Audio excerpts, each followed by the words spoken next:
En la clase de hoy vamos a empezar a abordar a elementos representativos, pero ahora en este caso del bloque P, y específicamente vamos a avanzar sobre el grupo 16, 17 y 18. En el caso del el bloque P tiene unas características interesantes, es que de alguna manera nosotros podemos diferenciar una diagonal. En esta diagonal vamos a tener elementos que tienen comportamiento de metaloide, entonces de alguna manera ellos nos van a estar diferenciando aquellos elementos que realmente tienen un comportamiento de metal con aquellos que tienen mejor dicho, un comportamiento no metálico con los que tenemos un comportamiento metálico, ¿sí? En el grupo 16 nosotros nos vamos a encontrar con cabeza al oxígeno como cabeza del grupo, después el azufre, el selenio, el telurio y el polo. Nosotros vamos a tratar de, generalmente en estas clases, hacer referencia a aquellos elementos que consideremos que son de interés para la formación ingenieril de ustedes. Bueno, como hemos estado trabajando también en grupo 1 y 2, tenemos acá un resumen de propiedades generales de los elementos del grupo 16, donde ustedes pueden hacer algunos análisis. De alguna manera, siempre trátenlo de visualizar desde el punto de vista genérico y de alguna manera también empezar a analizar este comportamiento que les comentaba cuando uno empieza a pensar cuáles van a ser las especies o cuáles van a ser los números de oxidación más importantes que nos vamos a encontrar en cada grupo. Por ejemplo, para que ustedes remarquen, el oxígeno siempre sus números de oxidación van a ser positivos, y en el caso del azufre en adelante, los números de oxidación pueden llegar a ser negativos y positivos, hasta llegar a una situación donde, por ejemplo, el polonio tiene un comportamiento marcadamente metálico, donde sus números de oxidación son de esperar que sean positivos. ¿Sí? Entonces, algunos comentarios para tenerlos presentes. Como vamos a ver la clase que viene, generalmente los elementos cabeza de grupo tienen particularidades de encontrarse en estado gaseoso. En este caso, la sustancia elemental del oxígeno es oxígeno 2. También nos podemos encontrar con oxígeno 3, que es ozono, pero la que se encuentra más abundante y la que caracteriza su estado estándar es el oxígeno como tal, ¿sí? Y en el caso del oxígeno, su química siempre va a involucrar números de oxidación negativos, que lo acabamos de ver. En el caso del azufre, del selenio, el telurio y el polonio, son todos sólidos que presentan, de alguna manera, temperatura ambiente, son sólidos, que presentan estructuras complejas, ¿sí? Y lo que veíamos recién, tienen la particularidad de presentar distintos números de oxidación. El oxígeno y el azufre son característicos no metales. El selenio y el telurio ya le podemos ver un comportamiento de metaloide, y en el caso del, digamos, del polonio, de alguna manera lo podemos llegar a considerar como tiene un comportamiento radiactivo. El polonio, si ustedes se recuerdan, es el único elemento que uno le tiene asignado, que se le puede asignar, que tiene un empaquetamiento de tipo cúbico simple, ¿sí? Es el único que se le ha referenciado como tal. Bueno, veamos algunas características.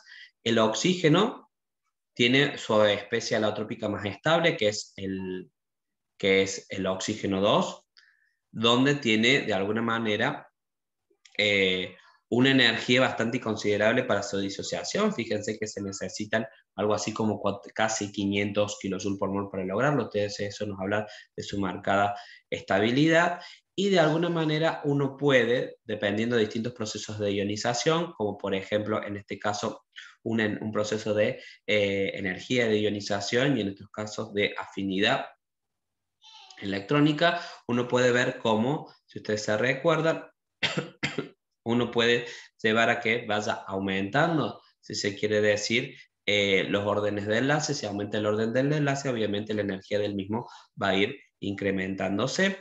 Y fíjense que, de nuevo, a medida que pasamos de una carga -2 hasta una carga positiva, este -2 va a hacer que la longitud de enlace sea mayor, y así va disminuyendo como tal.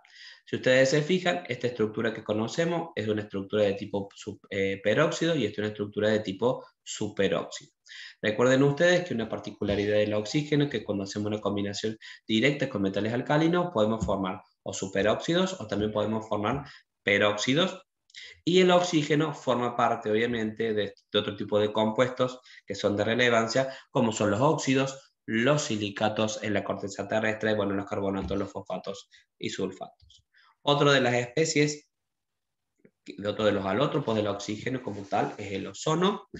Cuando nosotros lo tenemos en altas concentraciones, lo podemos encontrar en estado líquido. Tiene una particularidad, es que es un poderoso agente oxidante, o sea, de alguna manera tiene mucha tendencia a cambiar, a provocar, digamos, si se quiere decir, un proceso de óxido de reducción in situ como tal. ¿Sí? Entonces, fíjense que en este caso, en este proceso, donde es una poderosa acción antioxidante, significa que se está reduciendo. Fíjense en que acá, si nosotros los océanos lo ponemos en una solución ácida, bueno, va a llevar a la generación de oxígeno, pero lo más importante es que se genera agua como tal, y eso muestra justamente que el oxígeno pasa de 0 a -2.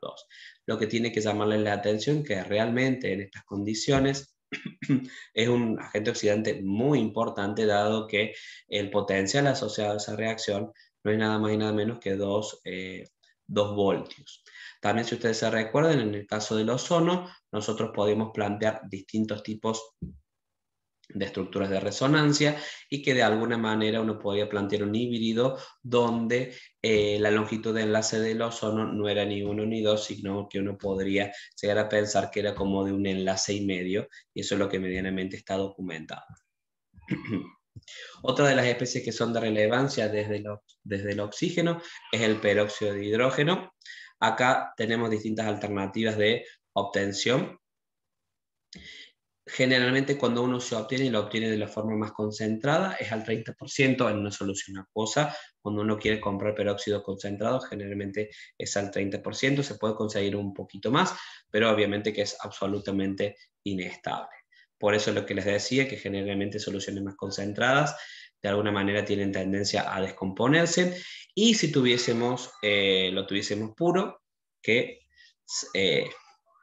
lo hay, pero generalmente no es la forma de trabajarlo en un laboratorio. Tiene la particularidad que va a ser un líquido muy viscoso, mucho más viscoso que el agua, y tiene una particularidad: establece puente de hidrógenos, pero fíjense que ahora son moléculas mucho más grandes, entonces también sumado a las posibilidades de establecer puente de hidrógeno, tienen acentuados, si se quiere decir, la fuerza de dispersión de London, y eso hace de alguna manera que su punto de ebullición sea mayor que 100 grados con respecto al agua. Sí se puede decir que de alguna manera congela más o menos a la misma temperatura que el agua, pero sí, la principal diferencia que tenemos es que ebulle a 150 grados. ¿Sí? También, de alguna manera, uno puede ver lo que es un poderoso agente oxidante, y es inestable con respecto a la descomposición. Si uno lo analiza, se da cuenta que tiene tendencia, de alguna manera, a sufrir procesos de dismutación. Por lo tanto, hay que considerar las condiciones de almacenamiento, sobre todo evitar el contacto con la luz. Algo que es interesante, si bien acá dice que es un poderoso agente oxidante, también la oxigenada puede actuar como agente reductor, y todo va a depender de con quién vaya a estar enfrentado. En el caso de que actúe como agente reductor, se va a estar oxidando, entonces en los procesos de oxidación siempre va a haber liberación de oxígeno, pero en el caso de que esté actuando como agente oxidante, es que se va a estar reduciendo. Bueno, esta reducción va a depender del medio. Si es el medio ácido, va a llevar a la generación de agua, y si es el medio alcalino, la generación de hidróxido, o H con carga negativa. Bien, ¿qué podemos decir de esta familia si pasamos al azufre? Bueno, el azufre es un elemento que tiene la particularidad, o que lo podemos encontrar como sustancia elemental, que podemos encontrar su sustancia elemental en estado nativo. Hay yacimientos que de alguna manera permiten la obtención de los mismos, yacimientos bastante importantes, sobre todo en Norteamérica. ¿Sí? Y una particularidad que tiene el azufre es que va a presentar distintos tipos de formas alotrópicas, ¿sí? De alguna manera cómo está interaccionando, y las formas más simples que se conocen, lo que se conoce como la forma alotrópica rómbica, que es lo que ustedes pueden ver en este caso, y es lo que se conoce como, de alguna manera, el azufre alfa. Y también tenemos la posibilidad de la monoclínica, entonces en este caso, de alguna manera, lo que se conoce como el azufre beta. Uno tiene que tener en particularidad es que el azufre, en la forma, digamos, el azufre como tal, como sustancia elemental, tiene esta situación. De alguna manera son moléculas, ¿sí? Las moléculas son de azufre 8, que tienen esta forma cíclica. Fíjense que de alguna manera es como si estuviesen formados como un bote, de alguna manera, lo podemos ver, si se quiere decir como que es un botecito, la forma que tiene el azufre 8, y eso es ese azufre 8 que de alguna manera, dependiendo de cómo sea esa disposición, va a generar las distintas formas alotrópicas. Algo que es bastante interesante, que fíjense que no a demasiada temperatura, tan solo unos 96 grados centígrados, uno puede lograr la transición de fase entre una fase y la otra. ¿Sí? Lo que les decía recién, azufre están formados por moléculas de azufre 8, todas en forma cíclica, en forma de anillo. ¿Sí? También tenemos la posibilidad de encontrarnos con un azufre plástico, que se da que, de alguna manera, tenemos la situación que son cadenas que de alguna manera no han tenido el tiempo suficiente para reordenarse y formar el azufre en forma de anillo, y que lo que van a generar es lo que se conoce como una hélice de tipo espiralada. Bien, esta alotropía que presenta el azufre, uno lo podría de alguna manera llevar al laboratorio, analizarlo desde el punto de laboratorio. Si uno pudiese partir de un azufre rómbico, que las características es, de alguna manera, si uno lo mira, parece es un sólido amarillo transparente, parece como un vidrio amarillo bien marcado, uno lo puede calentar a 96, a 96.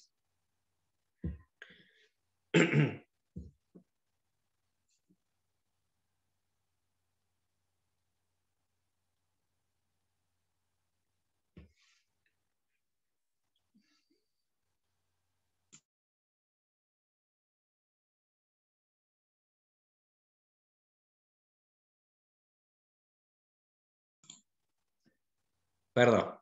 Entonces, si ustedes a este azufre, digamos, a esta forma alotrópica, la calientan a 96 grados 95, pueden convertirlo ahora en azufre 8, pero fíjense que es el azufre beta, el monoclínico, y fíjense que este empaquetamiento los va a llevar a la generación de un sólido, pero ahora de color amarillo opaco. Uno puede seguir calentando el proceso, eso de alguna manera va a llevar a pasar a un estado líquido. Y si ahora nosotros seguimos calentando, fíjense que vamos a llevar a la ruptura de esas estructuras de forma de anillo, vamos a estar en un estado líquido y de alguna manera, pero fíjense que en este caso, si ustedes se fijan, ya no tenemos los anillos como tal, ¿sí? Sino que se rompieron los anillos, van a generar, van a seguir en estado líquido, pero esto hace, si se quiere decir, que empiece a aumentar la viscosidad del medio. ¿Qué sucede si nosotros a esto ahora lo enfriamos con agua helada? Bueno, lo que vamos a generar de alguna manera es que aparezca o se genere, no le vamos a dar tiempo al sistema para que se reordene, para que se vuelvan a restablecer los anillos de 8 miembros, y lo que va a aparecer es la generación del azufre plástico, ¿sí? Que tiene un color negruzco, pero si uno lo deja con los días, esta estructura va a volver de alguna manera a reordenarse y nos va a llevar a la generación de nuevo del azufre alfa.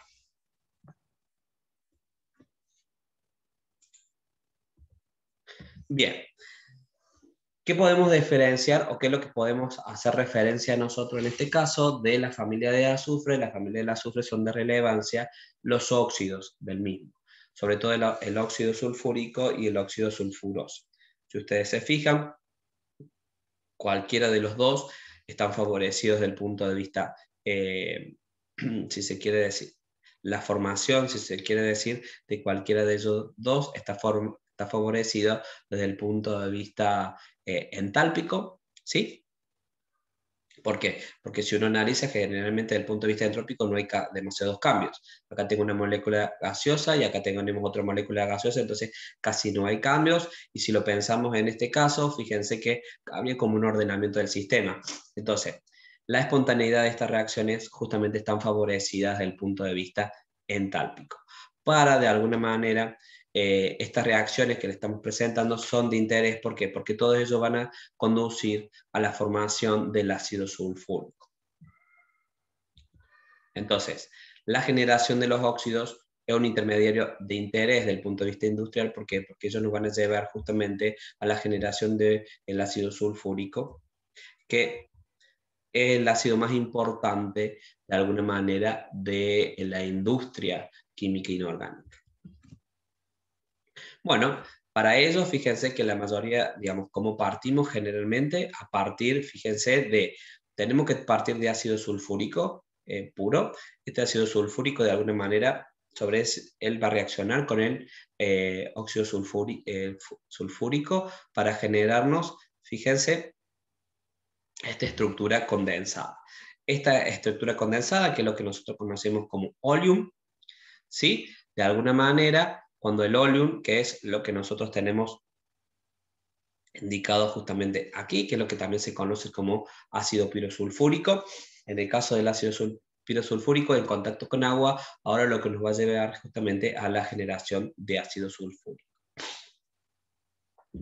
Un dato de interés es que de alguna manera el ácido sulfúrico es un ácido tan importante y que también habla de la economía de un país, que de alguna manera la cantidad de ácido sulfúrico que genera una nación está en correlación con el desarrollo industrial que tenga la misma. Mientras mayor ácido sulfúrico se genera en un país, está visto por el mundo de las industrias que es un potencial, digamos, que es un país con un potencial desde el punto de vista industrial. Fíjense que el ácido sulfúrico, al igual que el agua, también sufre procesos de autoionización. Por lo tanto, de alguna manera, uno cuando mide, puede medir en ácido sulfúrico puro, puede medir una determinada conductividad eléctrica. También tiene una gran afinidad por el agua, por eso el ácido sulfúrico muchas veces se lo utiliza como un agente deshidratante, y eso es lo que tratamos de visualizar de alguna manera en esta reacción para que ustedes puedan ver. Nosotros tenemos el azúcar, los azúcares son carbohidratos, y uno puede pensar que es una cadena de carbonos que están hidratadas. Entonces ahora cuando nosotros le agregamos ácido sulfúrico, que es un deshidratante, fíjense lo que ocurre. El ácido sulfúrico se hidrata, ¿sí? Y lo que nosotros podemos ver es la estructura carbonácea a partir del color negro que se va generando. Entonces eso realmente habla de la afinidad que tiene el ácido sulfúrico también por el agua. El ácido sulfúrico muchas veces se lo puede utilizar como agente oxidante. Generalmente, si uno lo quiere hacer para tratar metales, va a utilizar ácido nítrico, pero también puede utilizar ácido sulfúrico. Si lo quiere de alguna manera con la posibilidad de disolver metales, tiene dos características. Hay que utilizarlo concentrado y caliente. Generalmente el ácido nítrico no hace falta calentarlo, directamente con que sea concentrado suficiente, ¿sí?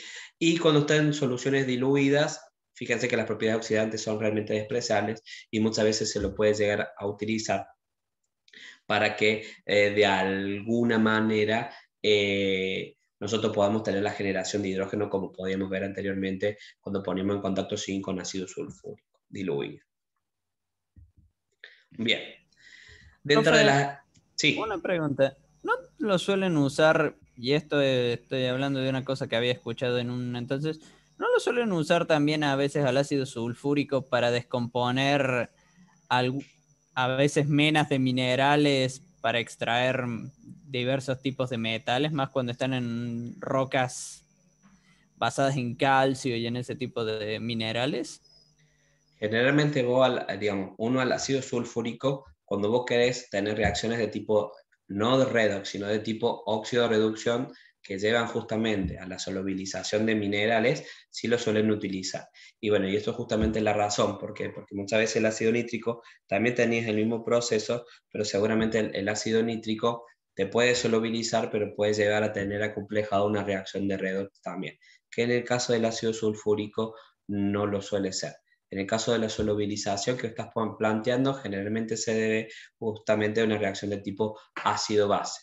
La mayoría de las matrices de minerales, generalmente si tienen carbonato, bueno, los carbonatos son bases, para reaccionar con un ácido, justamente de alguna manera, eso lleva a la solubilización, donde vos vas a tener el cation disponible de alguna manera, y el carbonato que reacciona, generalmente se va, digamos, se genera dióxido de carbono, y digamos, de alguna manera no, el dióxido de carbono se escapa porque es un gas como tal. Pero sí, se utiliza también bajo esas condiciones. Se puede utilizar también en esas condiciones. Otra de las especies que es interesante desde de la familia del azufre es también, si se quiere decir, el persulfato, ¿sí? O lo que se conoce también como el ácido persulfúrico.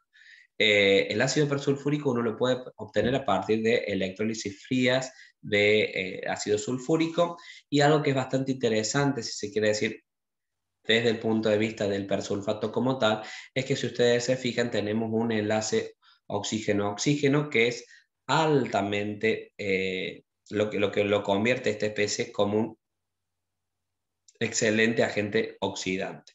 Fíjense que de alguna manera este enlace es un enlace que de alguna manera es un enlace que es bastante débil. Imagínense que sería como un enlace que tenemos en el caso del peróxido de hidrógeno, ¿sí? Para que ustedes lo lleven de una forma analógica, si se quiere decir. En el caso del peróxido de hidrógeno, acá nosotros tendríamos, si se quiere decir, dos hidrógenos, pero en este caso nosotros tenemos dos sulfatos, si se quieren decir, unidos por este oxígeno. Esto lo convierte, de alguna manera, en un agente oxidante por excelencia. Es más, hay muchos sistemas de tratamientos de contaminantes que en la actualidad tienen la generación de barreras, ¿sí? Que estas barreras están impregnadas con persulfato, y a medida que van pasando los contaminantes van siendo degradados justamente por la acción del mismo, ¿sí? Y lo que tiene de particularidad es que uno de los productos que se genera no es tan nocivos de alguna manera desde el punto de vista ambiental como lo sería el sulfato en este caso. Otra de las particularidades que tenemos que tener presente es que así como tenemos el persulfato, hay algunos otros ácidos que son de interés, como sería el ácido sulfuroso, que en este caso el ácido sulfuroso es un ácido que tiene una acidez moderada si nosotros la comparamos con el ácido sulfúrico, pero sí tiene dos constantes asociadas por un ácido de tipo diprótico. Tiene una particularidad también, es que no existe como ácido sulfuroso como tal, sino que generalmente ustedes recuerden que el ácido sulfuroso, ¿cómo lo podremos obtener? Si nosotros al agua le adicionamos dióxido de azufre, la típica reacción de un oxoácido que hemos visto. Pero de alguna manera esta reacción está muy desplazada hacia los reactivos, o sea, hacia el agua más el dióxido de azufre. Algo parecido también ocurre con el ácido carbónico. Casi el ácido carbónico, una vez que se genera, totalmente se disocia a dióxido de carbono más agua. En el caso del ácido sulfuroso pasa más o menos lo mismo. Por eso muchas veces uno no lo plantea como ácido sulfuroso acuoso, sino que directamente lo hacemos plantear como agua que está en contacto con con anhídrido sulfuroso. Esto de alguna manera en contacto va a generar, si se quiere decir, que se libere un protón, porque justamente tiene características ácidas, con un valor que no es despreciable. Y después tenemos la segunda de protonación, que ya todos conocemos que el valor disminuye. Otro de los compuestos que son de interés en el azufre es el tiosulfato, ¿sí? Principalmente el tiosulfato tiene interés desde el punto de vista analítico, se utiliza para muchas valoraciones, sobre todo cuando implican reacciones con yodo. Pero algo que ya vimos nosotros y que tenemos que tener en cuenta es que el tiosulfato tiene tendencia a descomponerse, tiene tendencia a dismutar en soluciones ácidas, por lo tanto es de interés que nosotros, hay que prestarle mucha atención cómo se lo almacena, principalmente porque el medio debería ser ácido para conservar su identidad como tal. Recuerden ustedes que generalmente cuando descompone descompone generando azufre elemental, que era un color, si ustedes se recuerdan en un video, cuando nosotros agregamos ácido sulfúrico, al tiosulfato le agregamos ácido clorhídrico, empezamos a ver una opalescencia. Bueno, esa opalescencia justamente se debe a la generación de azufre elemental. Esta, de alguna manera, es la estructura que nosotros tenemos del tiosulfato. Fíjense que en el caso del tiosulfato, uno lo puede pensar como que a un oxígeno, pensando en el azufre, en el sulfato, perdón, pensando en esta estructura, fíjense en que de alguna manera es como si reemplazáramos un oxígeno por un azufre. Bien. Dentro del azufre, el azufre es un compuesto que es de interés porque dentro del grupo es el primero que nos va a permitir de alguna manera expandir octetos, ¿sí? Y en esta expansión de octetos van a estar involucrados justamente orbitales de tipo D. El oxígeno como cabeza del grupo no tiene esa particularidad, pero sí se la va a tener el azufre, y cuando hacemos ese análisis en particular, nosotros nos podemos llevar a la generación o ver que el azufre puede reaccionar en distintas proporciones con distintos tipos de halógenos, y eso nos va a llevar a la generación de una variedad de halogenuros de azufre. Fíjense que tenemos distintas particularidades. Tenemos aquellos que son con un solo azufre, con dos azufres, ¿sí? Pero solamente esto es a título general de que uno los puede llegar a obtener. ¿Por qué? Porque de todos los halogenuros de azufre, el que es de relevancia de alguna manera es el hexafluoruro de azufre, ¿sí? ¿Por qué? Bueno, porque por sus características de alguna manera le valen su uso industrial. Es un gas inerte, fíjense que también tiene estabilidad térmica y tiene también mucha resistencia a la descomposición eléctrica. Por lo tanto, es el gas que se utiliza por excelencia en la mayoría de los casos en los generadores de alto voltaje. Cuando uno hace el análisis estructural del mismo, se van a dar cuenta que tiene una geometría molecular de un octaedro, y la hibridación que presenta el azufre es de tipo sp3d2. ¿Por qué? Porque tenemos 6 zonas de densidad electrónicas alrededor del azufre. Cada una de esas 6 densidades electrónicas va a estar, digamos, se correlacionan con un enlace con el azufre, y bueno, y eso determina su hibridación y también la geometría molecular del mismo. Acá solamente esto que está simbolizado con verde es solamente para que ustedes lo tengan presente de cuáles son los compuestos de interés que vamos a manejar en el grupo 16, solamente para remarcarlo. En el caso del oxígeno, bueno, obviamente el agua, por su excelencia en comportamiento físico-químico. Después son de interés el agua oxigenada, el ozono. En el caso de los óxidos de azufre, los más importantes son de importancia, pero ¿por qué? Porque de alguna manera nos llevan a la generación de este ácido por excelencia en el mundo de la industria química, ¿sí? Y a partir de este ácido, bueno, este ácido como tal participa en distintos procesos. Bueno, es catalizador, es hidratante, es intermediario, si se quiere decir, y fíjense que se utiliza para distintas industrias, ¿sí? O distintas fábricas, plásticos, colorantes, fabricantes, explosivos. Y de alguna manera tenemos, en el caso del sulfato de amonio, también se utiliza como fertilizante. No le vamos a dar demasiada importancia al selenio, el telurio y el polonio. ¿Por qué? Porque la mayoría de las aplicaciones que tienen no son digamos, no es que no sean de interés, sino que de alguna manera escapan a los intereses que tenemos desde el punto de vista de la materia. Entonces así llegamos al grupo 17. En el caso del grupo 17, que es el grupo de los halógenos como tal, sacando el astato, ¿sí? Nosotros nos vamos a encontrar con este grupo que está formado por el flúor, que está formado por el cloro, por el bromo y por el yodo, ¿sí? Tiene un nombre griego, halos significa sal, genes significa origen, entonces uno, digamos, su nombre indica el origen de las sales, y bueno, la mayoría de ellos están reconocidos por la familia de sales que se forman, de los cuales forman parte como tal. Si ustedes se fijan, y es algo importante que remarquen, el flúor y el cloro lo vamos a encontrar en estado gaseoso, pensando en condiciones normales de presión y temperatura. una atmósfera de 25 grados. En estado, si se quiere decir, el estado estándar en el cual lo vamos a encontrar va a ser tanto el flúor como el cloro en estado gaseoso. En el caso del bromo es estado líquido y en el caso del yodo es estado sólido. Algo que ustedes ya seguramente han incorporado en química general cuando vieron estados estándares típicos.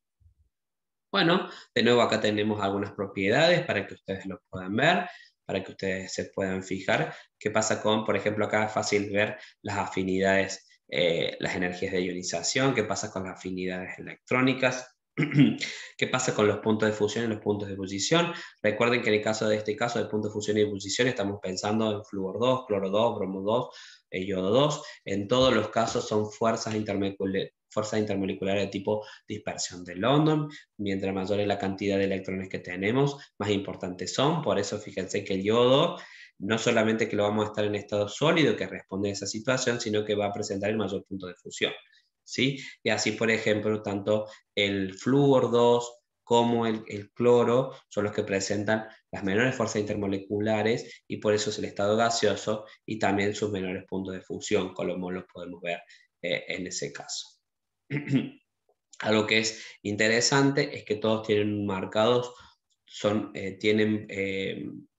tienen potenciales de reducción positivos. Eso nos indica que estas sustancias elementales tienen tendencia a reducirse, y eso es lo que conocemos porque la mayoría de ellos tienen carácter, sobre todo el flúor y el cloro, de excelentes agentes oxidantes.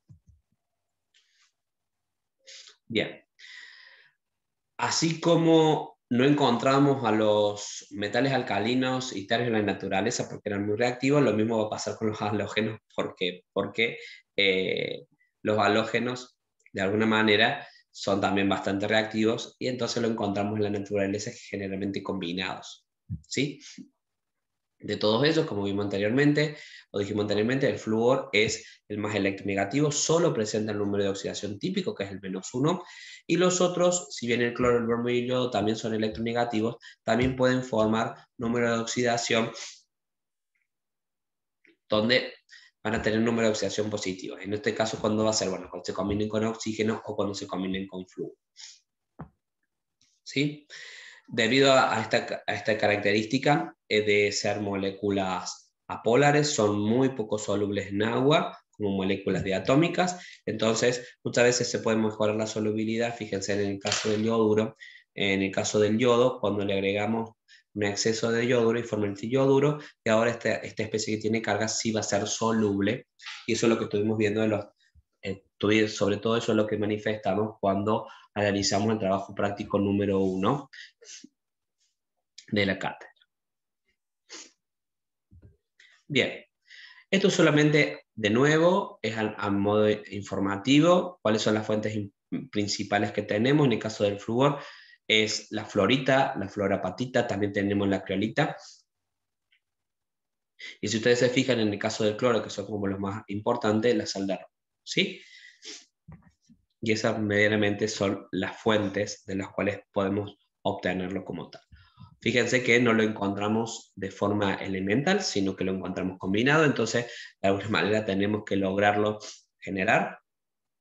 Entonces, generalmente en el caso del flúor 2, la principal fuente que se obtiene es a partir de procesos de electrólisis, pero en el caso del proceso de electrólisis se tiene que hacer en aquellos donde no se pueden utilizar sales de flúor disueltas en agua. ¿Por qué? Porque de alguna manera todo el flúor que se va generando va reaccionando rápidamente con el agua. Entonces, eso no sería un método opcional, no sería un método optativo para la generación industrial de flúor. Entonces, generalmente lo que se hace es trabajar con una fuente de fluoruros, ¿sí? En este caso es fluoruro de hidrógeno que está en una solución de fluoruro de potasio fundido. Eso lo llevamos a un proceso de electrólisis. Fíjense que tenemos que bajar la temperatura porque de alguna manera se están generando dos especies que son también bastante reactivas y esto puede llegar a ser explosivo como tal, ¿sí? Entonces, generalmente bajar la temperatura es una condición para poder manejar el sistema de reacción. En el caso de el cloro, lo que se hace es a partir generalmente del método de Down. De nuevo, fíjense que vamos a utilizar la mejor forma de realizarlo, si bien lo podemos utilizar una solución, podemos obtenerlo a partir de una electrólisis de una solución acuosa que tenga cloruros. Generalmente la mejor forma de obtenerla y la forma industrial que se utiliza es a partir de cloruro de sodio fundido. Fíjense en que de alguna manera nosotros tenemos aquí un sistema donde tenemos el cloruro de sodio que está fundido, tenemos los dos electrodos, tenemos el ánodo, el cátodo, aplicamos la diferencia de potencial y de alguna manera eso nos va a llevar a que el cloro que se vaya generando lo vayamos evacuando y de alguna manera el sodio, si se quiere decir que tiene menor densidad, va subiendo y esto nos va llevando a la generación o al almacenamiento del mismo. Entonces, remarquen esto. La vía principal de la generación del cloro, tanto del cloro como del flúor, generalmente son procesos de electrólisis. Generalmente estos procesos de electrólisis se dan en presencia de cloruros o bromuros fundidos. Y a diferencia, esa es la mejor forma, más eficiente desde el punto de vista industrial. Y si lo quisiésemos hacer con una solución acuosa de una sal de cloruro, sal de fluoruro, con el cloro no habría problema. ¿Por qué? Porque a medida que se va generando el cloro, ese cloro no va a reaccionar con agua, pero en el caso del flúor sí. A medida que se va generando el flúor, ustedes se van a fijar que los potenciales dan para que el flúor se vuelva a reducir y eso provoque también la oxidación del agua circundante. El potencial da para que el flúor 2 se reduzca y el agua se oxide. Fíjense que, bueno, en el caso del el bromo 2 es a partir de una reacción donde estamos mezclando cloro y bromuro. De nuevo, esta particularidad que vimos en algún momento. Si ustedes se recuerdan, el cloro tiene mayor tendencia a reducirse que el bromo, entonces eso va a provocar de alguna manera que cuando los combinemos el cloro con el bromuro, el cloro se va a reducir y el bromuro se va a oxidar y eso lleva a la generación de bromo 2. Bajo las condiciones que se trabajan experimentales se va a generar bromo 2 gaseoso, pero si uno baja después la temperatura se convierte en estado líquido. Después directamente para trabajar con el yodo, la forma típica de obtención generalmente a partir del proceso de reducción de yodatos. Estos yodatos ya existen naturalmente, entonces de alguna manera cuando nosotros ponemos en contacto el yodato con, por ejemplo, un ácido, en este caso el ácido, el sulfito ácido, entonces en el caso esto lo que va a llevar es que este se reduzca y este de alguna manera se oxide. Bueno, si ustedes se recuerdan, como estamos en solución acuosa, una forma de identificarlo como tal es a partir del agregado de almidón. Si ustedes se recuerdan, el triyoduro está en equilibrio, es un equilibrio, está en equilibrio, el triyoduro está en equilibrio con yoduro-yodo, y esta pequeña cantidad de yodo presente que tengamos en la solución es suficiente para que se intercale con almidón entre las hélices del almidón, y eso es lo que va a dar una coloración azul. Y eso también es una forma de identificar la presencia de yodo bajo la forma de triyoduro. ¿Cómo hacemos generalmente si lo queremos obtener en el laboratorio sin pensar en una escala de alguna manera industrial? Bueno, es tan simple como la oxidación de un halogenuro en un medio ácido utilizando un buen agente oxidante. ¿Un buen agente oxidante de qué punto de vista? Un agente que de alguna manera tenga mucha tendencia a reducirse y por lo tanto va a estar forzando al halogenuro a oxidarse. Generalmente esto es muy válido cuando queremos obtener cloruros, bromuro y yoduro, como lo dijimos anteriormente. Esto es un sistema acuoso, por lo tanto, si estamos trabajando en un sistema acuoso, no lo podemos pensar para la obtención de flúor 2. Y los agentes oxidantes que se suelen utilizar por excelencia son el dicromato de potasio, el permanganato de potasio y también el dióxido de manganeso o el óxido de manganeso 4. Algo que no es una forma de obtención, pero sí lo que había comentado anteriormente, que los van a utilizar mucho ustedes en química analítica, es cuando uno haga una valoración, valoraciones de yodo. Generalmente cuando uno quiere determinar una reacción cuánto yodo hay, generalmente lo hace en presencia de tiosulfato. Esto es una reacción redox, donde el yodo se reduce ¿sí? Pasa de yodo, en realidad sería tiyoduro, a yoduro, y el tiosulfato se oxida, pasando a esta especie que se conoce como tetrationato. Remarquen, esta parte de acá es un título, es a modo informativo, no es una forma de obtención como tal. Hagamos un análisis un poquito más detallado de qué pasa con los elementos. Bueno, lo que les dije, en la naturaleza, ellos como tal se van a encontrar, como son cabeza de grupo, digamos, perdón, no es que son cabeza de grupo, sino que tanto el flúor como el flúor como es cabeza de grupo, no hay duda que va a ser diatómico, pero todas las otras especies también se presentan en la naturaleza como sustancias elementales diatómicas. Entonces acá tenemos flúor, cloro, bromo y yodo. Bueno, en el caso del flúor, tiene una característica que es un gas, como lo dijimos anteriormente, es de color pálido, reacciona con todo, si se quiere decir, moléculas orgánicas, moléculas inorgánicas, tiene una particularidad. La mayoría de estos procesos, estas reacciones son muy exotérmicas, entonces siempre hay que controlarlas, porque pueden llevar de alguna manera a procesos de explosión. Y es más, es tan reactivos que vamos a ver que si tenemos tiempo, que incluso puede reaccionar con algunos gases nobles, principalmente asociados a la química del xenón. Y tiene una particularidad, es que son de difícil almacenaje y también es de difícil manipulación. Principalmente si uno los tiene que almacenar, tiene que utilizar recipientes que no lo vayan a corroer, que no vayan a ser donde el flúor pueda presentar reactividad. Entonces, por ello, generalmente se utilizan cilindros de acero. En el caso del cloro 2, si ustedes se fijan, es también un gas amarillento verdoso, ¿sí? Y tiene la particularidad, al igual que el flúor, que es tóxico, no hay duda. En el caso del bromo 2, ¿cómo lo vamos a encontrar? Bueno, como líquido, es un líquido, cuando está muy concentrado, es un líquido marrón, pero si uno lo empieza a diluir, van a darse cuenta que es rojizo, es volátil, tiene una determinada presión de vapor y también es tóxico. En el caso del yodo, lo que uno lo puede ver en estado sólido, presentan cristales que son de color negro brillante, pero uno lo ve como violáceo, uno lo ve un sólido violáceo y tiene la posibilidad de sublimar, y eso es bastante interesante porque podemos ver el pasaje del estado sólido al estado gaseoso en condiciones, con condiciones cotidianas, ¿sí? Bien. Cuando uno trata de poner en evidencia por qué vemos este tipo de colores, si se quiere decir, bueno, uno puede llegar de alguna manera a apelar a el círculo cromático que vimos anteriormente, y si ustedes se fijan, todos van a tener la misma particularidad.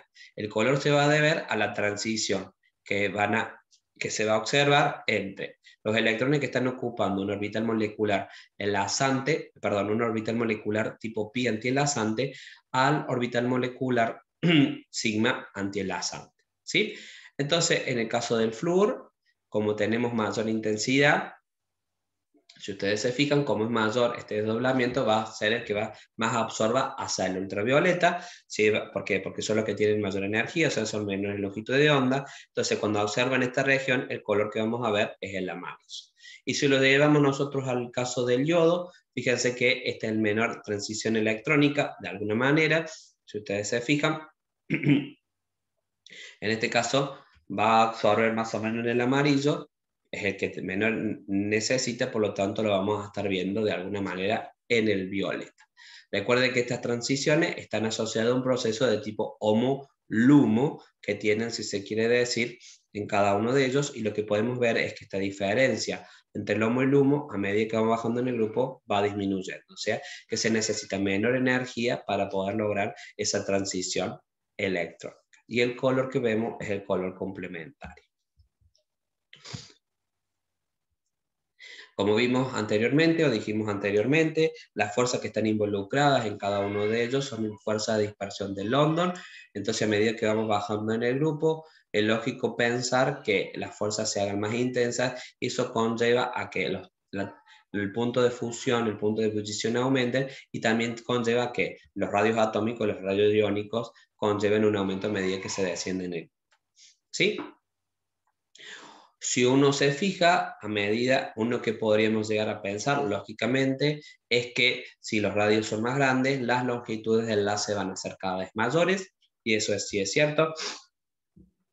Fíjense cómo pasamos de 143 a 266 si comparamos flúor 2 y comparamos yodo 2. Pero ¿qué sucede ahora cuando analizamos energías de enlace? Uno cuál esperaría que si a medida que aumenta la longitud de enlace, uno esperaría que la energía de enlace fuese cada vez menor. Pero eso no ocurre, porque si uno analiza y se fija, fíjense que casi la energía de enlace, disociación de enlace del flúor 2 es muy parecida que la del yodo 2. ¿Y esto a qué se debe? Esto se debe a lo siguiente. Si uno analiza en el caso del flúor 2, el flúor 2 es un átomo muy pequeño. Es un átomo muy pequeño y de alguna manera, al ser un átomo muy pequeño, se produce una marcada repulsión entre los pares de electrones no enlazados que tiene este átomo. Entonces, si al ser un átomo muy pequeño se genera una marcada repulsión entre los pares electrónicos no enlazados que presentan, de alguna manera eso va a llevar justamente a que esta molécula no sea muy estable y por consiguiente tengamos un enlace mucho más débil con respecto a la serie con respecto al cloro 2, al bromo 2 o al yodo 2, si analizamos. Entonces, fíjense que en este caso, una pequeña longitud de enlace no se correlaciona con una mayor energía de enlace, sino por lo contrario se traduce en una menor energía de enlace, pero hay una razón. La razón se debe justamente a que son átomos muy pequeños, eso genera demasiada repulsión entre los pares electrónicos no enlazados y eso hace de que el enlace flúor se debilite. Y eso de alguna manera explica que sea un no metal muy reactivo y también un poderoso agente oxidante. ¿Sí? Y eso también es lo que explica que muchas veces estas reacciones que donde están involucradas con el flúor no necesitan una catálisis como tal. ¿Por qué? Porque el enlace es tan débil que de alguna manera procede rápidamente.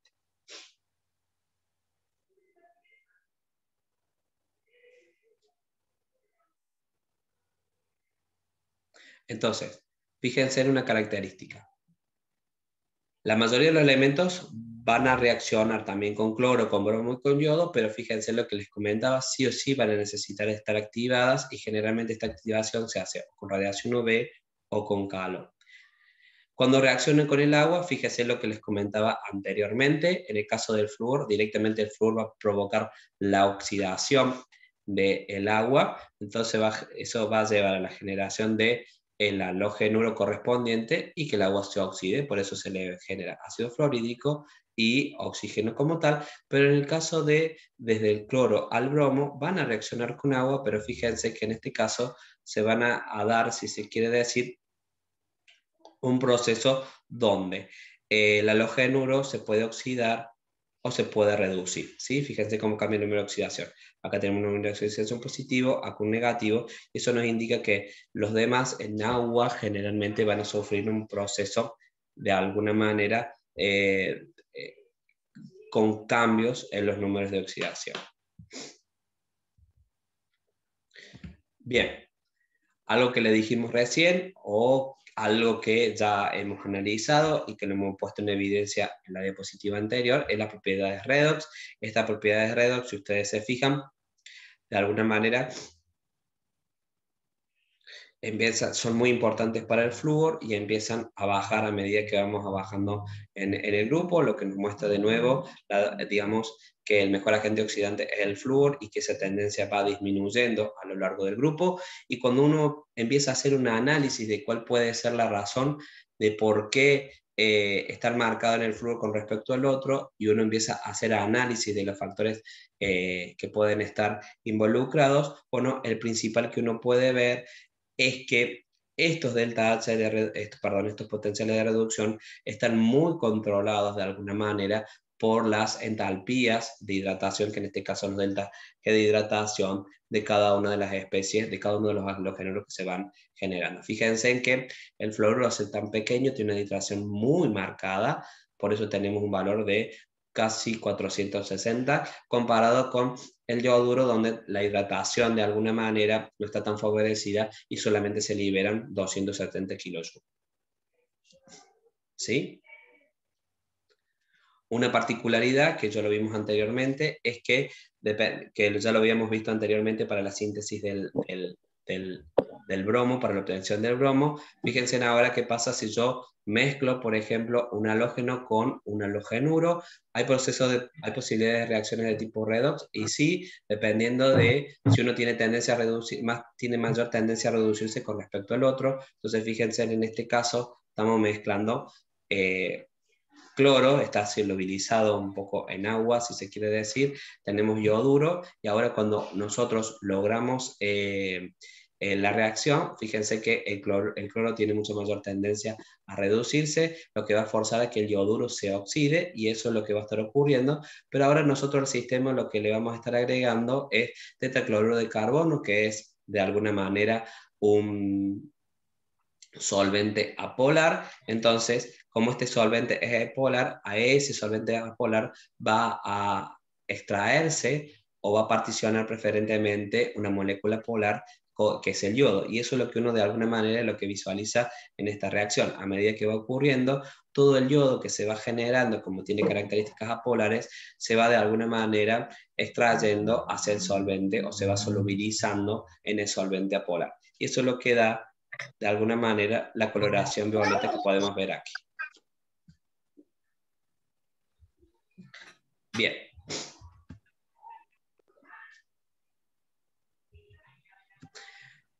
Chicos, hay un micrófono abierto, le agradezco si lo pueden silenciar.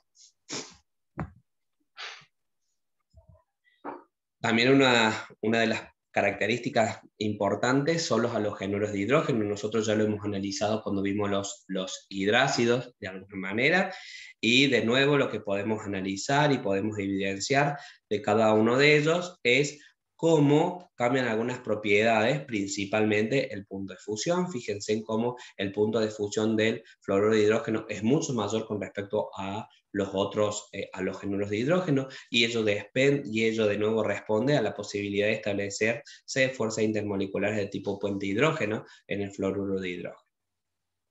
¿Sí?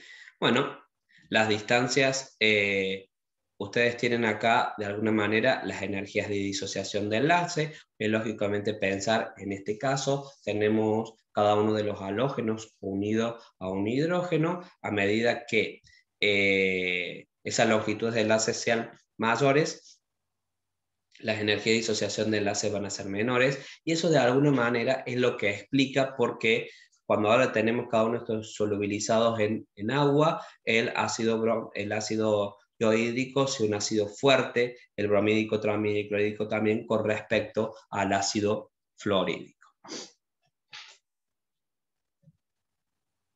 Bueno, esto no es nada más y nada menos que algo de lo que hemos estado analizando, que es algo que ya hemos analizado anteriormente. Si algo que les quería comentar, que les hace referencia, es que la estabilidad disminuye al aumentar el z del x. Bueno, eso justamente se debe también a distintas particularidades, pero si analizamos de la estabilidad, estamos pensando en cuán fácil es romper su enlace en fase gaseosa. Pensémoslo en esos puntos. Lógicamente, el fluoruro de hidrógeno, el que tiene menor longitud menor energía de disociación de enlace, por lo tanto es el más fácil que se vaya a disociar. Por lo tanto, de alguna manera, eso es lo que explica que presente la menor estabilidad.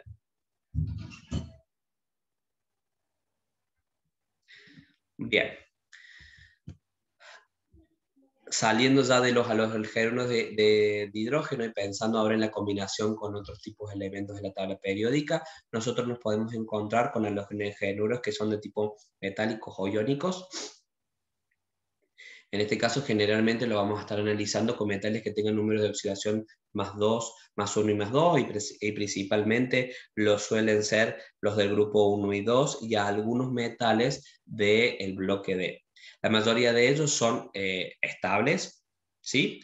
Y si uno analiza la estabilidad de las estructuras, son todos iónicos, entonces si son todos iónicos, de esperar que son sólidos. Entonces dentro de estos que son sólidos, dentro de estas estructuras que son sólidas, se espera que las que tengan mayor energía reticular sean las más estables y las que tengan menor energía reticular sean las menos estables, y por eso podemos decir que los fluoruros, la mayoría van a ser estables, esas redes cristalinas, y en el caso del yoduro están, digamos, si se quiere decir, en la vereda del frente.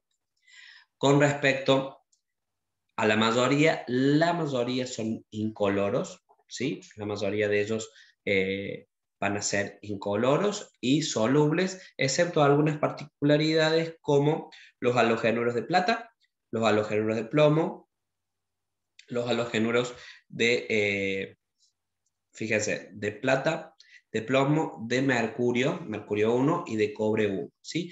Todo ello ya vamos a ver, excepción del fluoruro de plata. Si tienen que marcar ustedes, esto si quieren, analícenlo, remárquenlo, porque es algo que nosotros también valoramos y evaluamos, que de los halogenuros de plata, todos los halogenuros de plata, excepción del fluoruro de plata, todos los otros son insolubles o son poco solubles, y que en el caso del fluoruro de plata sí lo es como tal. Hay posibilidades o estrategias de alguna manera de solubilizar estos cloruros, estos halogenuros de plata, acá está traído como ejemplo el cloruro de plata, a partir de una solubilización en donde está involucrada la formación de un complejo. Entonces, si ustedes se fijan, nosotros tenemos aquí el cloruro de plata. Si le agregáramos agua, no observaríamos ningún cambio, pero si ahora nosotros le agregamos amoníaco, vamos a estar viendo que observamos el proceso de disolución del cloruro de plata a partir de qué? De la formación debido a qué? A la formación de un complejo. Entonces, estas características son con respecto a los halogenuros metálicos. También tenemos los halogenuros metálicos, pero ya no de tipo iónico, sino de tipo covalentes, donde de alguna manera los estados de oxidación ya no son 1 y 2, sino que son estados de oxidación mucho mayores, donde de alguna manera, ahora fíjense, si tenemos el estaño y el número de oxidación es más 4, es lógico pensar que eso es un enlace de un alto grado de covalencia, por lo tanto, no hay duda de pensar de que realmente este tipo de halogenuro va a ser de tipo covalente, ¿sí? Y también tenemos los que son no metálicos y que obviamente que van a tener un enlace covalente como tal, y por ejemplo podría ser la reacción, fíjense, del fósforo con cloro, y que dependiendo de la cantidad que nosotros vayamos, digamos, de la proporción de cloro que le estemos brindando o estemos poniendo en esta reacción, es lo que nos va a llevar a la generación del pentacloruro de fósforo o del del pentacloruro de fósforo o al tricloruro de fósforo. Entonces, remarquen esto. Los halogenuros pueden ser iónicos, covalentes, y dentro de los iónicos van a ser siempre metálicos, y dentro de los covalentes pueden ser bien metálicos, que va a depender del número de oxidación del metal, que generalmente a eso son aquellos números de oxidación que tienen esta posibilidad y que suelen ser el estaño y el plomo, no más que ellos. Y después los no metálicos, que bueno, tenemos la posibilidad de generar lo que son los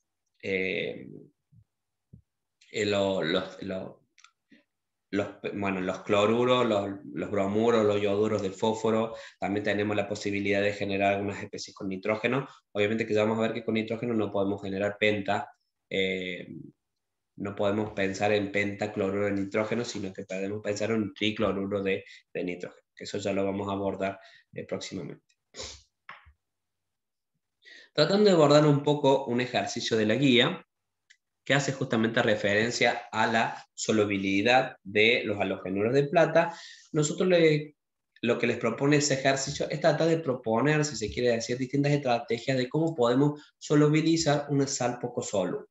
Entonces, generalmente, los procesos de solubilización es a partir de tratar de formar un ion complejo con el catión que tenemos involucrado justamente en el sodio, ¿sí?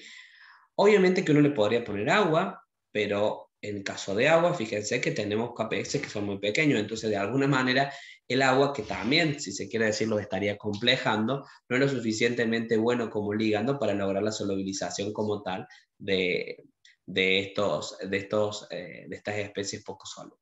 Entonces, de los halogenuros, uno tiene que tener presente que la estrategia va a ser la solubilización por formación de complejos y que el fluoruro de plata es soluble y que toda la otra lista de especies no lo van a hacer, y que de alguna manera tienen que tener presente que en el caso del cloruro de plata es blanco, pero ya en el caso del bromuro, el yoduro, debido a que el bromuro y el yoduro ya tienen coloración, los precipitados que van a ver van a ser amarillos.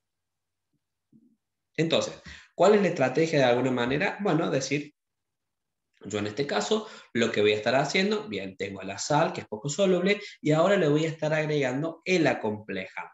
Entonces, de alguna manera lo que uno va a hacer es como considerar dos reacciones. Y dependiendo de cómo sea la constante que se genere, cuando hagamos la suma de las dos reacciones, voy a poder tomar decisiones si ese proceso se va a solubilizar o no se va a solubilizar. Entonces, lo que nosotros vamos a hacer es decir, tengo esta reacción, ¿sí? Y a esto lo que voy a hacer ahora, a esta plata que se está generando, la voy a tratar de acomplejar. Si este acomplejamiento es muy efectivo, seguramente voy a poder solubilizar, por ejemplo, el cloruro de plata. Pero como estoy sumando dos reacciones, en realidad tengo que analizar la constante global que se va a estar generando o la constante de la reacción, y en ese caso, cómo se surgía. Si ustedes se recuerdan, cuando nosotros sumamos reacciones, la constante que se obtiene es la productoria de las constantes involucradas en cada una de las reacciones anteriores. Entonces, fíjense que acá la estrategia es pensar si podemos solubilizar las sales, estos halogenuros, si agregamos amoníaco, tiosulfato o cianuro.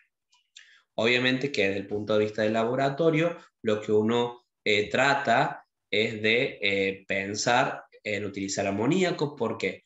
Porque si bien tiene amoníaco o tiosulfato, porque si bien los dos, principalmente el amoníaco, tiene algunos vapores que pueden llegar a ser tóxicos, no lo es tanto como el cianuro. Entonces, generalmente en el cianuro, el uso del mismo tiene que ser de formas muy controladas. ¿Por qué nos elegimos estos? ¿Por qué generalmente analizan estos ligandos? Porque fíjense las constantes de formación que tienen.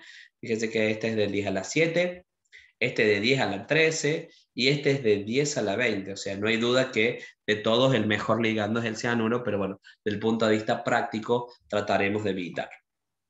Entonces, en este caso, fíjense cómo es la estrategia. Pensando con amoníaco, nosotros lo que hacemos es plantear primero la sal que queremos solubilizar. Esta es la reacción, este es el equilibrio asociado que está determinado por el KPS. Y ahora fíjense que vamos a ver si esta plata tiene tendencia a acomplejarse. Entonces, ahora lo que vamos a hacer, de alguna manera, es plantear la reacción de acomplejamiento con la correspondiente constante de formación. Ahora hacemos la sumatoria de las dos reacciones, nos va a quedar el cloruro de plata, la plata se cancela, entonces queda el cloruro de plata más los dos amoníacos, que nos va a generar el complejo amoniacal más el cloruro, que de alguna manera, bueno, se está liberando. Entonces, cuando hacemos esa reacción, fíjense que la productoria nos da de alguna manera un valor de 10 a la 3. ¿Cuándo uno puede asegurar que eso va a llevar al proceso de cuando de alguna manera uno puede lograr la solubilización de un halogenuro o de una sal, generalmente planteándola a partir de una reacción de acomplejamiento, cuando la constante global sea mayor a 10 a la menos 5? Si uno tiene una constante global mayor a la 10 menos 5, uno puede de alguna manera inferir que esa sal poco soluble se va a solubilizar por formación de un complejo, en este caso con el amonio. Entonces fíjense que en este caso el valor es de 10 a la menos 3, entonces eso que me está indicando que de alguna manera uno puede dar una certeza de que como eso 10 a la menos 3 es mayor que 10 a la menos 5, uno puede decir, bueno, el cloruro de plata, gente, realmente lo podemos solubilizar por formación del complejo amoníaco. Si lo hacemos ahora con el bromuro de plata, fíjense que tengan presente, de todas las sales, de todos los halogenuros, el menos soluble es el yoduro de plata. Después le sigue el bromuro y después le sigue el plata. Entonces vamos a ver si ahora nos alcanza para poder solubilizar el bromuro de plata. Cuando hacemos el mismo procedimiento, fíjense que ahora la K global, la mecánica es exactamente la misma. ¿sí? Pero solamente que ahora la clave global es del orden de 10 a la menos 6. Como esta es menor que 10 a la menos 5, nosotros podemos inferir ya que no vamos a poder solubilizar el bromuro de plata a partir del agregado amoníaco, y por lo tanto también podemos sacar la misma conclusión con el yoduro de plata, teniendo en cuenta que su KPS es del orden de 10 a la menos 16. Seguramente que cuando agregamos tiosulfato, eso va a estar mejorando, y no hay duda que con el cianuro va a mejorar seguramente. ¿Por qué? Porque muchas veces cuando uno ya más o menos va comparando las constantes de equilibrio, uno puede darse cuenta, las constantes de equilibrio, el KPS, cuando está en formación uno ya puede ir dando una pequeña presunción si eso va a favorecer la solubilización o no. Cuando hacemos lo mismo como tiosulfato, fíjense en que ahora esta constante es del orden de 10 a la 3, o sea que sería 9000, es mucho mayor que 10 a la menos 5. No hay duda que con tiosulfato vamos a lograr la solubilización del cloruro de plata. Lo mismo vamos a estar ocurriendo, fíjense ahora con el bromuro de plata, porque ahora la constante nos da un valor de 16, que es mucho mayor a 10 a la menos 5, y lógicamente, ¿qué pasa ahora con el yoduro? Fíjense en que ahora el valor que nos da es de 10 a la menos 3, entonces, como es mayor a 10 a la menos 5, también fíjense que ahora el tiosulfato nos permitiría solubilizar los 3 halogenuros. No hacemos el análisis con con el cianuro, porque no hay duda que va a estar ocurriendo exactamente lo mismo. Si ya solubilizamos con tiosulfato que tiene una constante de formación de 10 a la 13, obviamente que con el cianuro que tiene una constante de formación del complejo de 10 a la 20, no hay duda que va a ocurrir sí o sí la solubilización. Algo que es bastante interesante también de los halogénuros es pensar qué pasa cuando reaccionan entre ellos para formar, o sea, cuando reaccionan flúor, cloro, bromo y yodo para formar lo que se conocen como familia de interhalógenos, ¿sí? Y dentro de estas familias de interhalógenos, de alguna manera, nosotros vamos a encontrar interhalógenos que son binarios, cuando están formados por dos tipos de halógenos, o cuando son ternarios, que de alguna manera están formados por tres tipos de halógenos, que generalmente se los llama como polihalogénuros, ¿sí? Cuando uno va a lograr esto, generalmente el que está involucrado en estos procesos de interhalógeno es el flúor. Entonces, generalmente lo que se hace es utilizar un agente fluorante. Generalmente el agente fluorante por excelencia es el trifluoruro de cloro. Entonces, ahora, dependiendo de cuánto sea la proporción que vayamos a poner de los halógenos, nosotros nos vamos a encontrar con distintos tipos de proporciones. Si ponemos una determinada cantidad de Y, vamos a encontrar XY. Fíjense que X de alguna manera ya vamos a ver que debe ser el átomo central, y que como átomo central seguramente es el más pesado, y también lo más importante, el que tiene la menor electronegatividad con respecto a Y.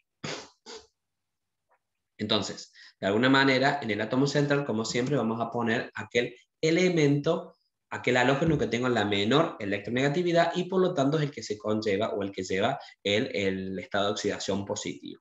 Si ahora nosotros empezamos a, si se quiere decir, aumentar la proporción del halógeno más electronegativo, fíjense que vamos a empezar a cambiar las proporciones. Podemos tener I3, I5, I7. Algo que es muy importante remarcar en todos los casos es que no hay posibilidades de tener un número de oxidación, mejor dicho, no tenemos la posibilidad generalmente, o es muy raro encontrar que el número que está acompañando al átomo central sea un número par, ¿sí? Y eso tiene que ver con cuántos electrones de valencia tienen cada uno de ellos. Ellos tienen 7 electrones de valencia, y de alguna manera, para tratar de que eso cierre en un número par y cierre también el octeto, bueno, no voy a tener un número par del acompañante, sino un número par, un número impar, perdón, ¿sí? En el caso del flúor, no hay duda que siempre el flúor va a tener que tener número de oxidación positivo, no puede ser átomo central. Primero, ¿por qué? Porque va a ser muy pequeño, y segundo, porque es el elemento más electronegativo, entonces siempre tiene una disposición por fuera, no de átomo central. Y cuando de alguna manera uno vaya pensando cuál es de todos los que va a poder alcanzar el mayor número de oxidación, bueno, el que va a tener mayor posibilidad de alcanzar el mayor número de oxidación va a ser el que sea el menos electronegativo, que en este caso va a ser justamente el yodo. ¿Sí? Características para tener presente, fíjense que las órdenes de enlace que se van generando, obviamente que a medida que yo vaya aumentando, si se quiere decir, en la cantidad de las especies, es lógico pensar que ese número de enlace vaya a ir disminuyendo, si se quiere decir. Entonces, fíjense que acá le estamos dando un ejemplo, tenemos cloro, flúor, entonces si tenemos un solo flúor, ese orden de enlace va a ser de 257, pero si yo ahora agrego dos flúor más, o sea que va a ser flúor 3, fíjense que la longitud de enlace ahora empieza a disminuir, que es lógico y razonable, y ahora si ponemos 5, obviamente que va a pasar lo mismo. ¿Cuál de todas estas especies va a ser la más reactiva? Bueno, va a ser la más reactiva de alguna manera en la que tenga, si se quiere decir,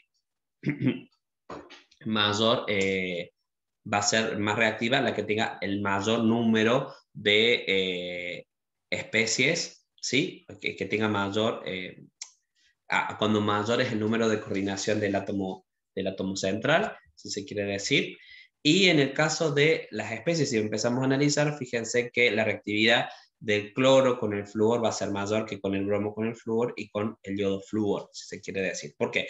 Porque de alguna manera el que va a ser más reactivo es el que esté menos estable. Y del todo el que va a estar menos estable, si se quiere decir, es cuando el cloro se interaccione o esté enlazado con el flúor. ¿Por qué? Porque los dos tienen marcada electronegatividad. En cambio, el yodo con el flúor, como el yodo tiene menos electronegatividad con respecto al flúor, el flúor es como que no siente ningún tipo de competencia cuando en el yodo con respecto a los electrones del enlace, entonces como que eso le da mayor estabilidad al enlace como tal y por lo tanto menos reactividad a la molécula. Bueno, acá tenemos algunas características de cómo van a ser las estructuras que nosotros podemos pensar. De nuevo, lo que hay que hacer acá es un buen análisis de la geometría molecular, digamos, un buen análisis primero de la estructura de Lewis. Cuando uno hace la estructura de Lewis es muy importante recordar de poner los pares electrónicos no enlazados, porque esos pares electrónicos no enlazados también juegan, son parte de cuál va a ser la geometría electrónica que tiene la molécula y por lo tanto después va a definir la geometría molecular, ¿sí? Entonces fíjense en que eso es bastante interesante. Y algo que es también de remarcar es que estos interhalógenos van a encontrar en sus propiedades físico-químicas generalmente una propiedad intermedia con respecto a las especies o los halógenos que lo componen, que son los precursores. Entonces fíjense en que si nosotros tenemos acá un interhalógeno formado por cloro y yodo, esto vendría a ser cloruro de yodo, fíjense que de alguna manera el punto de fusión es un punto de fusión que está intermedio entre el punto de fusión del cloro y del yodo, y lo mismo pasa con el punto de ebullición. Y es una característica típica que se da en los interhalógenos. Los halógenos o los elementos del grupo 17 también son muy ricos en compuestos oxigenados y dentro de ellos tenemos los oxoácidos y las oxosales. Dentro de los oxoácidos y las oxosales, ¿sí? Nosotros podemos decir que el cloro, el bromo y el yodo, ustedes conocen que son ricos en distintos tipos de oxoaniones y también pueden formar digamos, son ricos en formación de oxoácidos y también son muy ricos en la formación de oxoaniones. En el caso de los oxoaniones, la mayoría son agentes oxidantes fuertes, ¿sí? Algunos tienen tendencia a sufrir procesos de descomproporción, y en el caso de los percloratos, que llama la atención, son muy inestables y la mayoría de ellos tienen tendencia a explotar. Dentro del flúor, dentro de los compuestos oxigenados del flúor, no hay uno que tenga una característica como tal de ácido, como lo conocemos en el caso del cloro, del bromo, del yodo, pero sí hay de alguna manera una especie documentada que es la que tenemos aquí, que se presenta aquí, que es hidrógeno, oxígeno y flúor. No hay una nomenclatura específica, no es un ácido tampoco, pero bueno, digamos que tampoco es una especie que tenga demasiada relevancia o aplicación. Dentro de la familia del yodo es importante que ustedes Remarquen que en la familia del yodo, que muchas veces lo habrán visto, la familia del yodo tenemos los números de oxidación típicos. Algo que es interesante para que ustedes remarquen, tanto en el bromo como en el yodo no se ha documentado la presencia de oxoácidos o oxoaniones con número de oxidación +3, ¿sí? Generalmente la presencia de los mismos está en duda, pero sí se conoce el +1, el +5 y el +7. Y en el caso del yodo, el número de oxidación +7 va a depender, de cuál sea el pH, cuál tenga la solución, porque tenemos la posibilidad de alguna manera que esta especie tome una estructura y alcance lo que se conoce como ácido ortoperiódico, que es justamente esta estructura como tal, ¿sí? El ácido, si se quiere decir, este ácido ortoperiódico va a estar prevalecientemente a pH mucho menores o pH muy ácidos, sobre todo a pH menores a 3. Por debajo de 3, la especie que vamos a estar prevaleciendo es esa. Cuando aumente, fíjense que de alguna manera va a sufrir un proceso de, si se quiere decir, empieza a haber un proceso donde están prevalecientes las dos especies como tal. Fíjense que una especie de protonada del ácido ortoperiódico y también el periódico, el periodato como tal, ¿sí? Entonces, para que ustedes lo tengan presente, esta especie es una especie donde el número de oxidación sigue siendo el mismo, pero sigue siendo +7, pero en este caso hay que tener presente que dependiendo de las condiciones del pH prevalece una con respecto a la otra. Cuando ustedes se fijan en la tabla de potenciales de reducción, la especie que está presentada para el yodo es justamente la del ácido ortoperiódico. ¿Y eso a qué se debe? Porque, bueno, justamente esos potenciales de reducción se midieron a potencial estándar, donde el pH, donde la concentración de ácido es de 1 molar y por lo tanto el pH es de 0. Entonces, si el pH es 0, no es lógico pensar de alguna manera que la especie oxigenada que prevalece del yodo es justamente el ácido ortoperiódico. Bien, una característica muy interesante de todas estas especies es que son muy ricas desde el punto de vista del comportamiento redox. Entonces, si uno se fija de alguna manera, todas las especies de cloro son agentes oxidantes fuertes, el medio ácido, uno puede verlo por estas pendientes de alguna manera positiva, ¿sí? Y generalmente también lo podemos ver a esto, el medio básico, también tienen esa tendencia, pero uno puede decir que estas propiedades se exacerban el medio ácido con respecto a medio básico. Fíjense que esta pendiente es mucho más marcada en medio ácido que en medio básico, ¿sí? Lo mismo podemos decir de el bromo, donde todas las especies son buenos agentes oxidantes, como para tenerlo presente. Y si uno analiza el bromo, fíjense que uno podría llegar a decir que el bromo 2 es estable en medio ácido, pero ahora en medio básico el bromo tiene una pequeña tendencia a dismutar en en bromuro y en hipobromito. Fíjense que en el caso del ácido, en el caso del yodo, todas las especies del yodo también son moderadamente, fíjense que ahora las pendientes son bastante marcadas, pero si se quiere decir, también tienen un comportamiento de agentes oxidantes fuertes, pero si ustedes se fijan, el medio básico, las especies del yodo son moderadamente fuertes si uno lo quiere comparar de alguna manera con el bromo y con las especies oxigenadas del bromo y con las especies, perdón, con las especies del bromo y con las especies del cloro, ¿sí? Algo que es bastante interesante también por ahí para remorcar, si uno lo fija, fíjense en que el yodo, digamos, si se quiere decir, el equilibrio yodo-trillo-duro es estable en medio ácido, de alguna manera como uno lo ve en el caso del bromo, pero tiene tendencia a dismutar también como lo ocurre al bromo 2, el medio básico.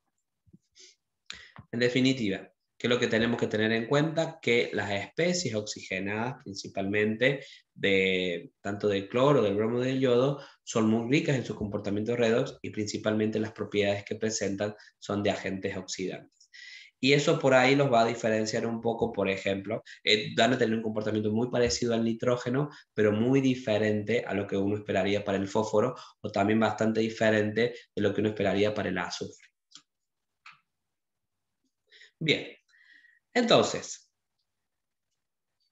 antes de avanzar con grupo 18, me gustaría que hiciéramos este ejercicio, que por ahí es un ejercicio un poquito integrador de lo que estamos analizando o de lo que estamos viendo. Entonces, les proponen aquí una serie de pares de sales y que tratemos de identificarlas, ¿sí? Entonces tenemos estas sales, estos grupos de sales, tenemos cloruro de sodio con sulfato de sodio, también tenemos yoduro de potasio con carbonato de sodio, tenemos yodato de potasio con yoduro de potasio y también tenemos yoduro de potasio con cloruro de amonio. Eso tenemos esos 4 pares de sales y que de alguna manera, en realidad, nosotros tenemos una solución que tiene alguno de estos pares de sales. Entonces la idea es decir, bueno, che, ¿cómo hacemos en el laboratorio para tratar de darle una pequeña identificación? Lo primero que se hace en el laboratorio siempre es medir el pH, ¿sí? Y en este caso que uno mide el pH nos dice que el pH es neutro. Si el pH es neutro significa que ninguna de las especies, ni que el cation ni el que el anión de esta sal, primero que vamos analizando, viendo, sabemos que todas estas sales son solubles, o sea, se disocian completamente. Entonces, si se disocian completamente y el pH es neutro, y suponiendo que no tenemos dióxido de carbono atmosférico disuelto, sino que estamos trabajando con agua pura, uno que puede decir, bueno, lo único que pueden, digamos, lo único que me podría aportar que el pH sea distinto de 7 es porque hay alguna especie que neutralice. Y en este caso, lo que tenemos que analizar es valorar del cation y del anión cuáles pueden hidrolizar. Fíjense que en el primer caso, tanto el sodio como el cloruro, provienen de una base fuerte y de un ácido fuerte, por lo tanto son un ácido débil conjugado y una base débil, una base conjugada que son muy débiles, por lo tanto no tienen tendencia a hidrolizar. Lo mismo nos va a pasar en este caso. Entonces, si ustedes se quieren fijar, esto podría ser una posibilidad. Entonces, el primero es una posibilidad, ¿sí? Nosotros tenemos esa posibilidad de que la primer par podría estar respondiendo a la primera consigna. Vamos a la segunda. Bueno, tanto el potasio como el cloro, como el yoduro, no tienen tendencia a hidrolizar, por lo mismo que analizamos anteriormente, pero acá tenemos el carbonato de sodio. El sodio no va a tener tendencia a hidrolizar, pero el carbonato sí, porque el carbonato es una base que proviene de un ácido débil. Entonces va a ser una base conjugada que tenga cierta fuerza, que ya sabemos por qué se daba esa estabilidad. Entonces, esa estabilidad se debe a que ahora tenemos 2 cargas, que esas 2 cargas de alguna manera se pueden estar estabilizando por 3 oxígenos, y eso hacen, si se quiere decir, que si bien se está estabilizando, tienen tendencia, digamos, son 2 cargas que de alguna manera no están completamente estabilizadas, perdón, por esos 3 centros, entonces tienen cierta tendencia a tomar un proton. ¿Tá? Aparte no tenemos una electronegatividad muy marcada en este caso. Entonces, lo que uno tendría que pensar es que justamente el carbonato tiene tendencia a hidrolizar. Si hidroliza, cuando hidroliza, ¿qué nos va a generar? Ácido carbonato ácido o bicarbonato más oxidrilo. Entonces el pH acá tendría que ser un pH mayor a 7. Entonces, digamos de alguna manera que ya al segundo par lo podríamos estar descartando en base a lo que nos está diciendo el problema. En el otro caso, fíjense que el yodato de potasio y el yoduro de potasio tienen la misma particularidad, el cation y el anión no tienen tendencia a hidrolizar, y en el último caso, el yoduro de potasio no tiene tendencia a hidrolizar, tanto ni el potasio ni el yoduro, pero fíjense que el cloruro de amonio tiene una particularidad. El cloruro no hidroliza, pero el amonio es un ácido débil. Es un ácido débil porque es el ácido conjugado del amoníaco, por lo tanto en agua tiene tendencia a liberar protones, y eso nos haría que la última solución, si tuviésemos ese par, tendría que tener un pH menor a 7. Entonces, analizando la primera secuencia, ¿yo qué puedo decir? El primer par sí puede ser, el segundo no, porque el pH que esperaría tendría que ser mayor a 7. El tercer par sí puede ser, pero el último no, porque esperaría un pH menor a 7. ¿Qué pasa ahora si yo agrego una alícuota dice, a una alícuota se le agrega hidróxido de sodio concentrado y no se observa ningún cambio en la solución y tampoco desprendimiento? Bueno, cuando uno agrega hidróxido concentrado y sabiendo que son todo este tipo de sales, de alguna manera lo que uno quiere valorizar es una reacción de tipo ácido-base, ¿sí? Y si esa reacción de tipo ácido-base me va a llevar a la generación de un gas. Viéndolo, lo único que yo podría esperar es que si hubiese amonio, la reacción del amonio con el hidróxido me va a estar generando amoníaco. Y ese amoníaco es lo que me podría generar un desprendimiento gaseoso o un cambio en la solución con el desprendimiento, digamos, de un olor característico del amonio. Pero como no, ya sabemos que de alguna manera esa solución, digamos, ya sabemos que no puede ser la 4, o sea, no se observó nada porque realmente sabemos que ese par no lo tenemos. Ahora dice que le vamos a agregar nitrato de plata y se observa un color amarillo claro. ¿Qué pasa? Si se observa un color amarillo claro, en el primer caso yo podría tener un precipitado de cloruro de plata, podría llegar a observar también un precipitado de sulfato de plata, pero todos estos precipitados serían blancos. Entonces ya de alguna manera eso me está indicando de que no debería ser. Ya el segundo también podríamos llegar a tener un precipitado de yoduro de plata. El yoduro de plata sería amarillo, pero ya sabemos que ese par no puede ser, porque ya lo hemos descartado, y de alguna manera sí puedo llegar a tener el precipitado en el tercer caso de una sal de plata, y el color que esperaríamos es amarillo.